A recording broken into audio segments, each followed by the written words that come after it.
Bonjour, bonsoir à toutes et à tous, où que vous soyez, à travers le monde. Chers frères et sœurs guinéens, c'est votre frère, votre fils, votre petit-fils, votre neveu, votre cousin, votre camarade, votre ami, Mamoudou Babila Keïta, journaliste d'investigation en exil.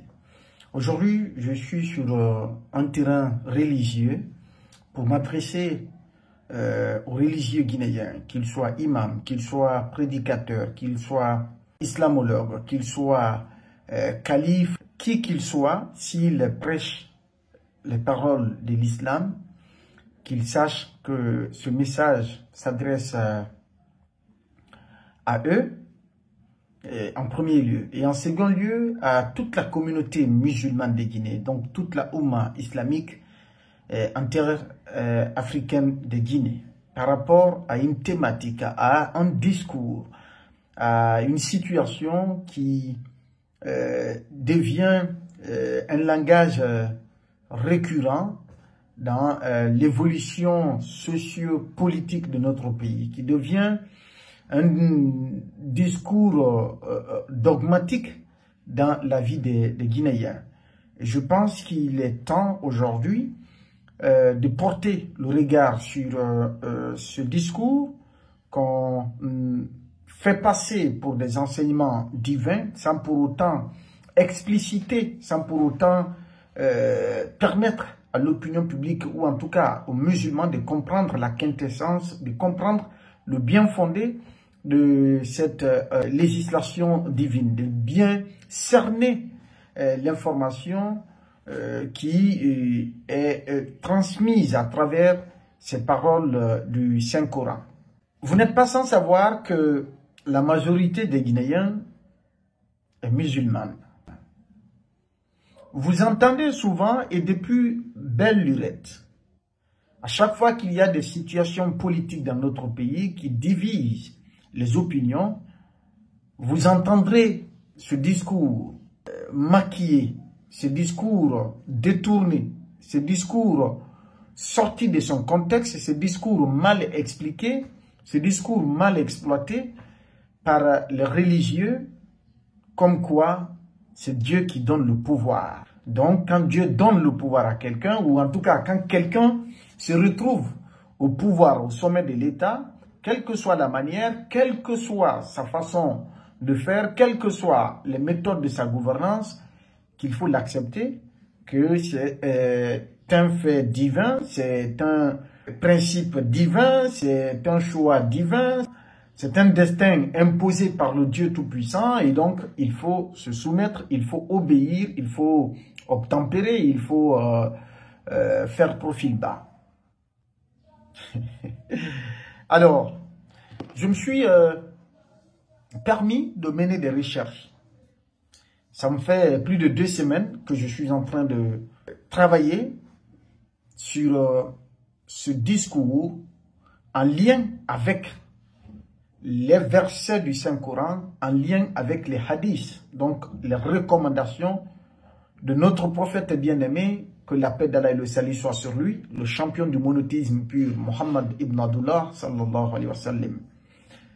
Également, ajouter à cela, les orientations éclairées des savants en islam par rapport à ce concept, par rapport à l'exercice du pouvoir, par rapport aux moyens par lesquels il faut obtenir le pouvoir, par rapport aux attitudes que les peuples doivent adopter face à un pouvoir quelconque.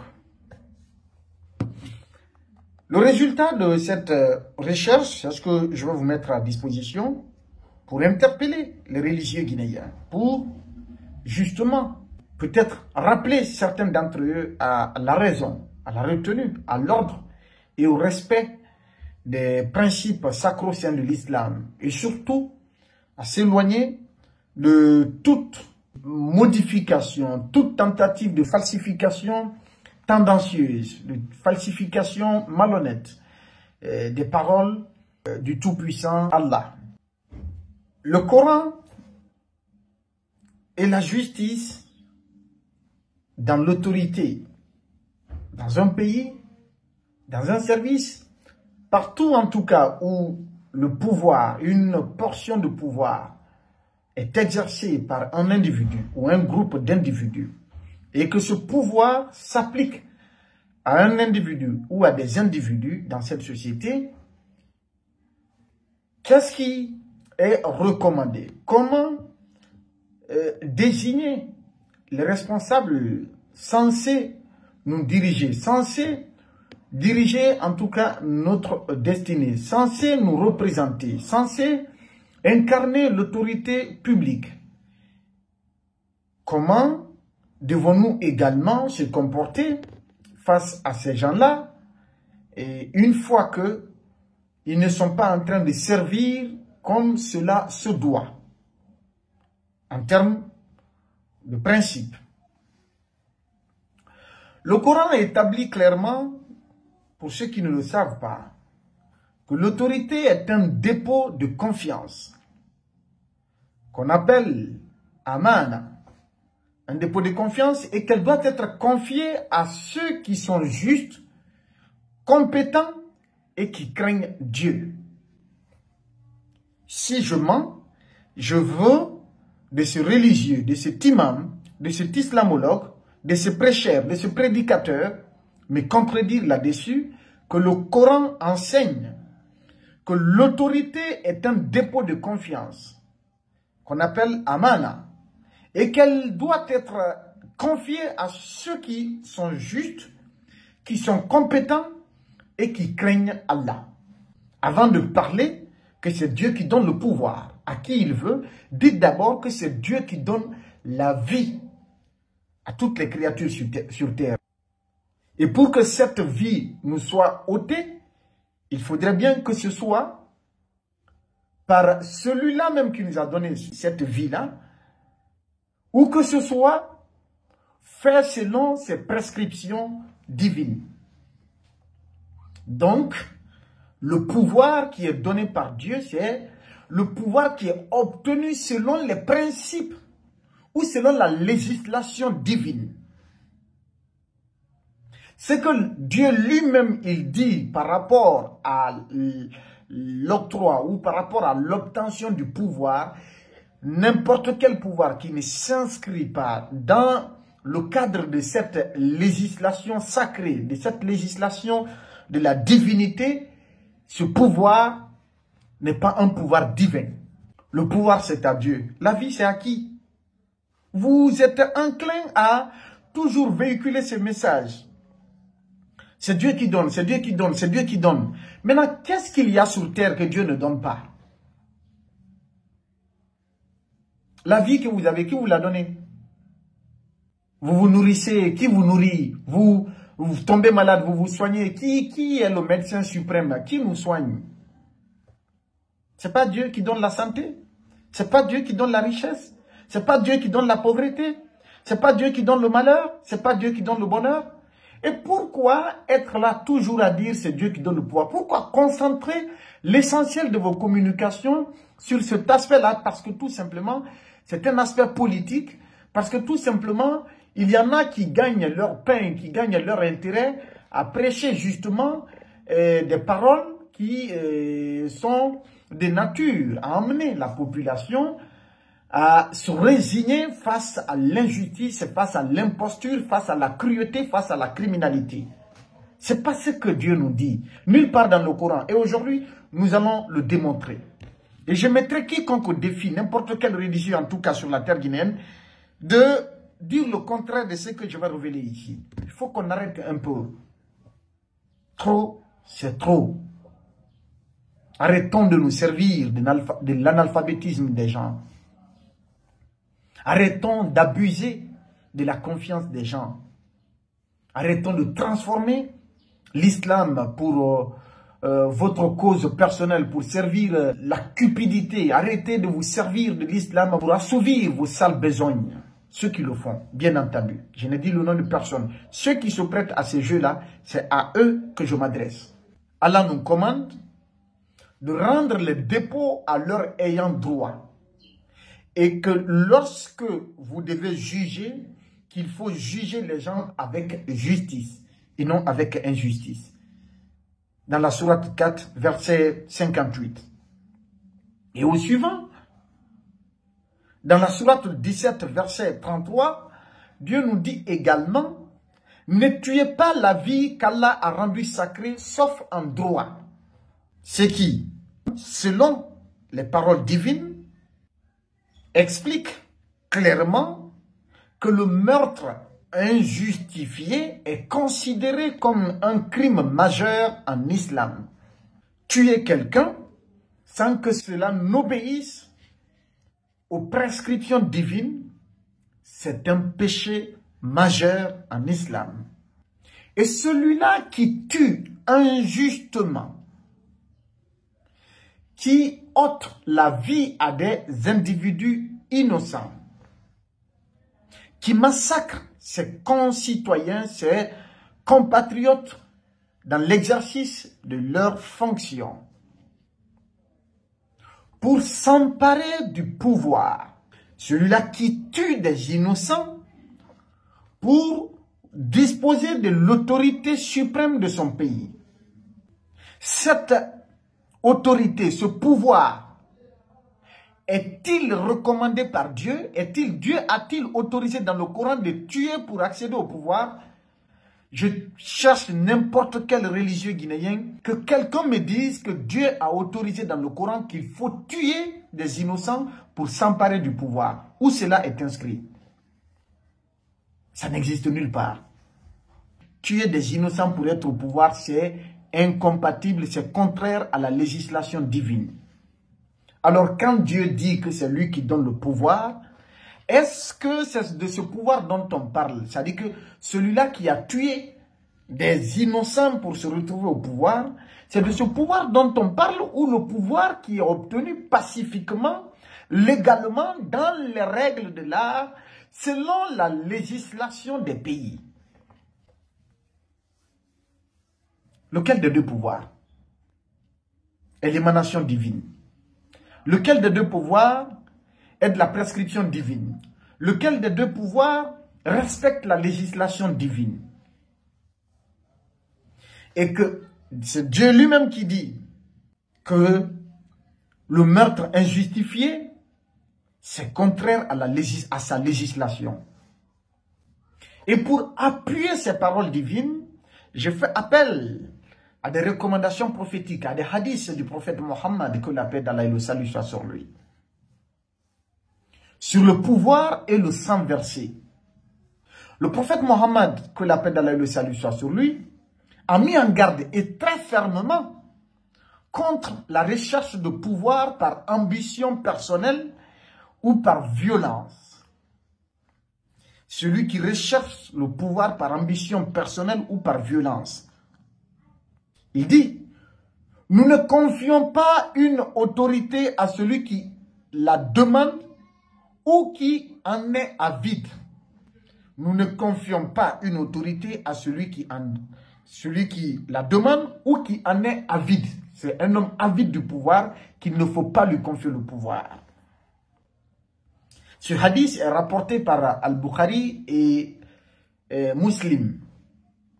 Encore plus loin, il y a un autre hadith qui dit, celui qui prend les armes contre ma communauté, tuant le bon et le mauvais, n'épargnant pas celui qui a un pacte, et ne s'arrêtant pas pour ceux qui ne sont pas combattants, il n'est pas des miens. C'est le prophète qui dit, paix et salut sur lui, ce hadith est rapporté par Muslim. Que celui-là qui se sert des armes pour tuer sa communauté, ou des membres de sa communauté, pour accéder au pouvoir, injustement, illégalement, que ces gens-là ou cet homme-là ne sont pas de la communauté de lui, prophète Mohammed, que la paix d'Allah et le salut soit sur lui. Pourquoi vous ne prêchez pas ça, chers religieux? Personne de vous ne raconte ça aux musulmans. Sauf si celui-là qui a tué pour être au pouvoir, que la sentence divine, comme Dieu l'a dit, c'est la loi du talion, œil pour œil, dent pour dent. Celui-là qui a tué pour accéder au pouvoir, si le karma divin lui retourne l'ascenseur et que cette personne-là se fasse tuer, je ne parle pas de ça.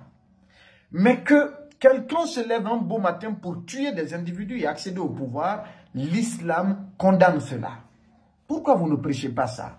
Pourquoi vous ne parlez pas de ça, chers religieux guinéens? Ce dernier hadith que je viens de donner condamne explicitement les soulèvements violents qui versent le sang sans distinction pour accéder au pouvoir. Quiconque use de violence sera détruit par elle. Donc, quiconque use de la violence sera détruit par la violence. Ce n'est pas moi qui le dis. C'est un hadith du prophète Mohammed, que la paix d'Allah et le salut soit sur lui. C'est rapporté par Bukhari dans Adab al-Mufrad, confirmé par plusieurs savants religieux à travers le monde. Une autre version plus explicite de ces hadiths du prophète Mohammed par rapport à l'exercice du pouvoir ou à la manière d'obtenir le pouvoir, ou par rapport à ceux qui sèment la terreur, ou en tout cas qui tuent des innocents pour s'emparer du pouvoir dans l'avidité. Le prophète nous dit: celui qui lève les armes contre ma communauté, Allah les retournera contre lui. Cela signifie également que celui qui s'impose par la violence va périr par la violence. Dans ce cas de figure, il n'y a pas, c'est le retour à l'envoyeur. Il n'y a pas de condamnation.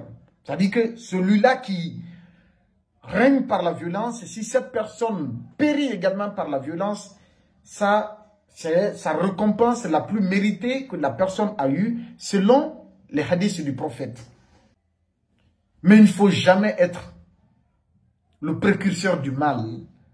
Si ce mal n'avait pas été précédé, c'est-à-dire n'est pas l'équivalent, ou plus, en tout cas la récompense pour la personne qui subit le mal. Si cette personne avait commis le même mal pour se retrouver à ce niveau-là, que vous veniez lui faire subir le même mal qu'il a fait subir à d'autres, ça c'est une récompense juste qui lui est attribuée avant la grande récompense à l'au-delà. C'est-à-dire, quand quelqu'un fait du mal et qu'on le fasse payer ce mal-là, c'est une récompense juste. Quand quelqu'un tue et qu'on le tue, c'est-à-dire quelqu'un tue injustement et qu'on le tue, c'est sa récompense juste. Quand quelqu'un fait des abus et qu'on le fasse subir également des abus, c'est sa récompense juste. Quand quelqu'un fait la violence et qu'on le fasse subir également de la violence, c'est sa récompense juste. Mais quelqu'un qui n'a jamais usé de cela, de la violence, de la barbarie, des tueries, des assassinats, sans que cela ne soit dans les limites de la législation divine, cette personne n'est pas de la communauté du prophète Mohammed. Cette personne n'agit pas selon la législation de l'islam.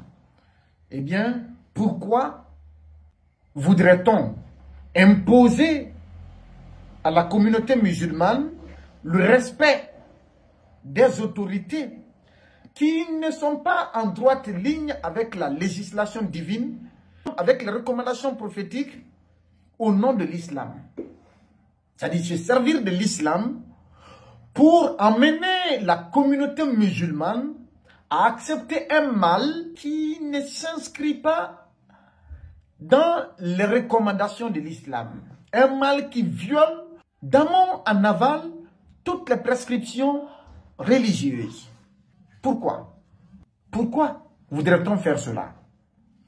Et les savants classiques en islam qui se sont exprimés sur cette même thématique, comme Al-Ghazali, comme Ibn Tamiya ou encore Al-Mawardi, dans les lignes de Al-Hakam Sultaniya, tous ces savants-là affirment que le pouvoir ne peut être légitime que lorsqu'il est fondé sur le consentement qu'on appelle Baïa. et la justice. Le pouvoir ne peut être légitime que lorsqu'il est fondé sur le consentement et sur la justice. Donc, un pouvoir qui n'est pas fondé sur le consentement et sur la justice, donc un pouvoir qui n'est pas l'émanation souveraine, un pouvoir qui n'agit pas dans la justice, ce pouvoir n'est pas légitime selon les prescriptions de l'islam. Pourquoi vous n'enseignez pas ça? Et il est même dit également par ces savants que même en période de fitna, c'est-à-dire en période de trouble, de guerre, que la prise de pouvoir par la manière illégitime est condamnée, surtout si elle implique le meurtre ou l'injustice manifeste. Pourquoi vous n'enseignez pas ça, chers religieux? Pourquoi? C'est pas moi qui le dis. Les savants contemporains en islam, Cheikh Al-Qaradawi, et puis Cheikh Ibn Baz et Cheikh Mohammed Al-Ghazali, tous ces savants également du monde contemporain de l'islam ont explicitement dénoncé les coups d'État militaires, notamment dans le monde musulman. Selon ces savants, prendre le pouvoir par les armes en versant le sang est un péché grave. Sauf, comme je l'ai dit, si c'est le retour à l'envoyeur. Parce que le prophète le dit, le mal appelle au mal. C'est-à-dire que celui qui règne par la violence périra par la violence. Celui qui prend des armes contre sa communauté, que Dieu retournera ses armes contre cette personne-là. Et donc, quand c'est cette récompense de œil pour œil, dent pour dent, je ne parle pas de ça, mais être le précurseur du mal, c'est de ça on parle. Ce qui n'a jamais existé, que quelqu'un soit là à instaurer ce principe du mal dans l'injustice, sur le sang des innocents, c'est illégal, c'est illégitime. L'islam ne reconnaît pas ça. Un dirigeant qui tue pour accéder au pouvoir n'a aucune légitimité islamique. Vous ne parlez pas de ça. Vous êtes en train d'amadouer, de manipuler la conscience des fidèles musulmans qui vous suivent comme des je ne sais quoi. L'islam condamne fermement la prise du pouvoir par la force lorsque cela implique la violence, le meurtre ou la terreur. Le pouvoir est une responsabilité morale, pas un but à atteindre par les armes. Encore une fois, sauf si c'est pour faire payer à quelqu'un ce qu'il a déjà sémé dans la vie des autres. Le retour à l'envoyeur. C'est l'islam qui le dit. Le pouvoir est une responsabilité morale, pas un but à atteindre par les armes. Le sang d'un innocent est plus grave aux yeux d'Allah que la destruction de la Kaaba.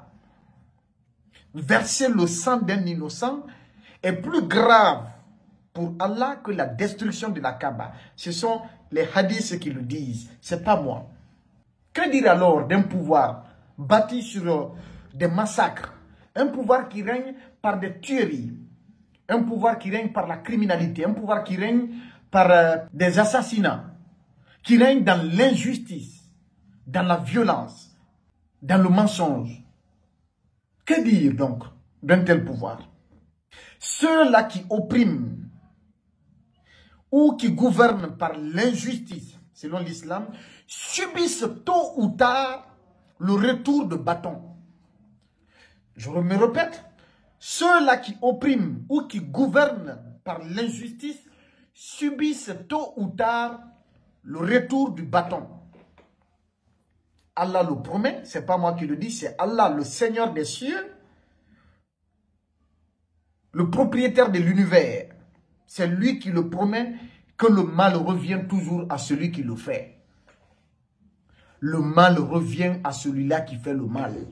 C'est pourquoi d'ailleurs Ibn Taymiyyah et Ibn Al-Qayyim et tout récemment, Cheikh Albani ont affirmé ceci, que la fin de l'injustice est la ruine.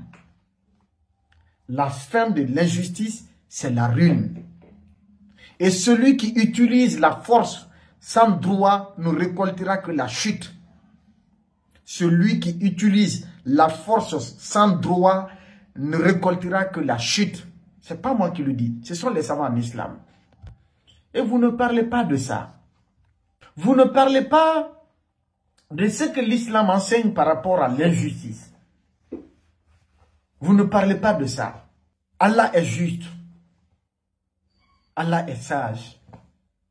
Depuis le 5 septembre 2021, la Guinée vit sous un régime qui s'est imposé par coup d'État militaire sanglant. Un coup d'État qui, à son avènement, a promis la justice, la refondation et la rupture avec les anciennes pratiques du passé. Le peuple a accueilli cette transition avec les deux bras.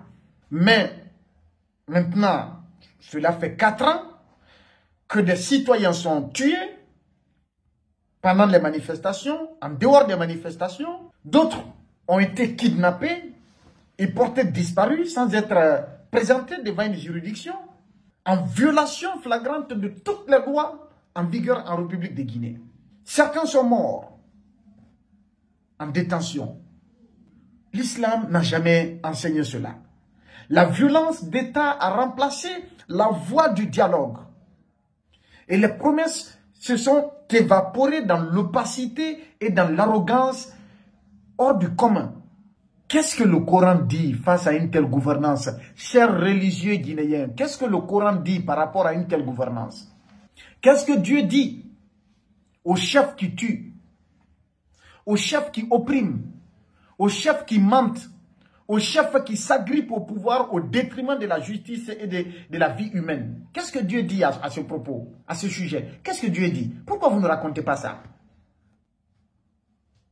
Le pouvoir est une preuve et non un droit éternel. C'est Dieu qui le dit, ce n'est pas moi. Enseignez ça.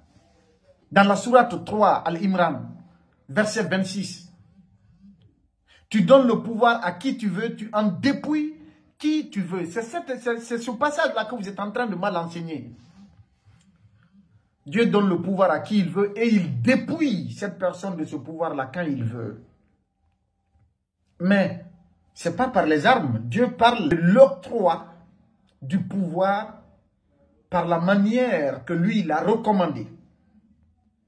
Parce que nulle part dans le Coran, Dieu a dit que vous pouvez tuer pour prendre le pouvoir. Dieu a dit que vous pouvez régner dans la terreur, que vous pouvez instaurer la terreur et l'injustice contre votre peuple. Nulle part dans le Coran, Dieu parle d'un pouvoir qui s'est acquis légalement dans la justice et sur la voie qui se trouve être celle inscrite en droite ligne de la législation divine, de la législation du Coran et des recommandations du prophète Mohammed, que la paix d'Allah et le salut soient sur lui. Pourquoi vous ne racontez pas ça aux musulmans? Gouverner, cela exige la justice et l'équité, selon l'islam. Qu'est-ce qui se passe aujourd'hui en Guinée? Le CNRD s'est engagé à refonder l'État, rendre la justice, réconcilier la nation. Mais lorsqu'on reprime dans le sang, lorsqu'on emprisonne des innocents sans procès, lorsqu'on fait disparaître des citoyens pour leur opinion, lorsqu'on bloque l'exercice des libertés publiques que Dieu nous a gratifiées, on a trahi la confiance divine. On a trahi les prescriptions du Coran, on a trahi les recommandations du prophète Mohammed, que la paix d'Allah et le salut soit sur lui. Il faut le dire clairement. Je veux bien voir des religieux qui me diront le contraire de ce qui est en train d'être dit. Dieu ne bénit pas un pouvoir construit sur le sang des innocents. Nulle part dans le Coran, ça n'existe pas. Dieu ne bénit pas un pouvoir qui est construit sur le sang des innocents. C'est impossible. Dieu ne se contredit pas. C'est lui qui le dit. Vous voulez quoi alors, vous, religieux? Parce que vous êtes en train, vous êtes à la mangeoire, on vous met des trucs dans les poches, on vous donne... La hawla wa la quwwata illa billah l'aliyyul azim. Où allons-nous avec ça? Dieu dit dans la sourate 5, verset 32, quiconque tue un être humain, c'est comme s'il a tué l'humanité tout entière. Tuer injustement un être humain, c'est comme si la personne a tué l'humanité tout entière. Vous racontez ça aux chefs, aux dirigeants, pour qu'ils comprennent que la vie humaine est sacrée. Où est Sadiba Koulibaly? Où est le colonel Célestin? Docteur Djoubaté, le Cancan, où est-il? Les deux garçons de colonel Pivi, où sont-ils qui ont été arrêtés le jour de leur évasion à la maison centrale? Où est Fonike? Où est Bilo? Où est M. Sadou Nimaga? Où est Habib Marwan? Où est El Sisi, Moussamara? Où est Ramatoulaye Kolon? Où est Djelim Ankouyaté? Où est le sergent ou chef Souma qui a sauvé un enfant dans l'incendie à Yimbaya en 2019 ou 2018? Où sont-ils? Et d'autres également, où sont-ils? Aucun pouvoir ne peut se justifier s'il se fonde sur le meurtre, sur la peur et l'humiliation du peuple. C'est Dieu qui le dit. Aucun pouvoir ne peut se justifier s'il se fonde sur le meurtre, la peur et l'humiliation du peuple. C'est Dieu qui le dit. Pourquoi vous n'enseignez pas ça à nos chefs, aux autorités guinéennes, chers religieux? Le Coran interdit de soutenir l'injustice. Pourquoi vous ne parlez pas de ça? Parce que Dieu dit dans la sourate 11, verset 113, « Ne vous penchez pas vers les injustes, de peur que le feu ne vous touche. » Ne vous penchez pas vers les injustes, de peur que le feu ne vous touche. C'est Dieu qui le dit. Ce verset est un avertissement pour les religieux, les intellectuels, les leaders d'opinion. Celui qui bénit un régime oppresseur devient complice de l'oppression. C'est Dieu qui le dit, ce n'est pas moi qui le dis. Pourquoi vous ne prêchez pas ça aux populations? Pourquoi vous ne dites pas cette vérité-là aux chefs, aux autorités guinéennes? Pour que s'arrête enfin cette chienlit, pour que ces assassinats s'arrêtent, pour que cette oppression s'arrête, pour que la répression s'arrête, pour qu'on arrête de tuer des innocents, pour que le pays retrouve le chemin du salut, de la vérité, de la justice sociale. Pourquoi? Trop, c'est trop. Il faut que cela s'arrête désormais. Dieu dit également que les peuples doivent résister à l'injustice pacifiquement mais fermement. Ce n'est pas moi qui le dis. La sourate 13, verset 11. En vérité, Allah ne change pas l'état d'un peuple tant qu'il ne change pas ce qui est en eux. Changer le mal qui se trouve en nous, il faut qu'on change ce mal-là pour que Allah change l'état de notre pays. Et ce mal-là, vous-même religieux, vous constituez le mal de ce pays parce que vous êtes en train de mal enseigner l'islam. Vous êtes en train de mal prêcher les paroles divines. Le peuple de Guinée ne doit pas se résigner face à l'injustice. Je ne dis pas que le peuple doit agir dans la violence. Dieu l'interdit. Dieu l'interdit. Je ne l'autorise à personne. Mais qu'aucun peuple ne doit se résigner face à l'injustice. Qu'il faut combattre l'injustice pacifiquement, mais fermement. Avec fermeté donc. Ça, c'est par le biais des manifestations, des dénonciations. Mais ceux qui dénoncent sont pourchassés, sont arrêtés, kidnappés et portés disparus. On interdit aux gens de manifester, de s'exprimer, d'exprimer leur liberté, d'exprimer leur opinion, leur pensée. Le peuple de Guinée doit résister par la parole, par la vérité, par le droit, sans haine, mais avec fermeté et courage. Car se taire devant l'injustice, c'est légitimer la tyrannie, nous enseigne l'islam. Ce n'est pas moi qui le dis. Pourquoi vous ne racontez pas ça? Se taire face à l'injustice, c'est légitimer la tyrannie. Quand Pharaon s'est rébellé, sourate 79, verset 17, allez vers Pharaon, il s'est vraiment rébellé. Quand Dieu ordonna à Moïse d'aller combattre Pharaon, mais pacifiquement, mais avec la vérité. Il l'a combattu avec la vérité, avec la foi et le courage. Nous, Guinéens donc, nous devons parler avec force et foi aux puissants du moment et aux juges corrompus et malhonnêtes qui sont en train de servir la cause de l'injustice, de la tyrannie, de la barbarie. Il faut dénoncer par la vérité, par le courage, par la force du verbe Il faut dénoncer.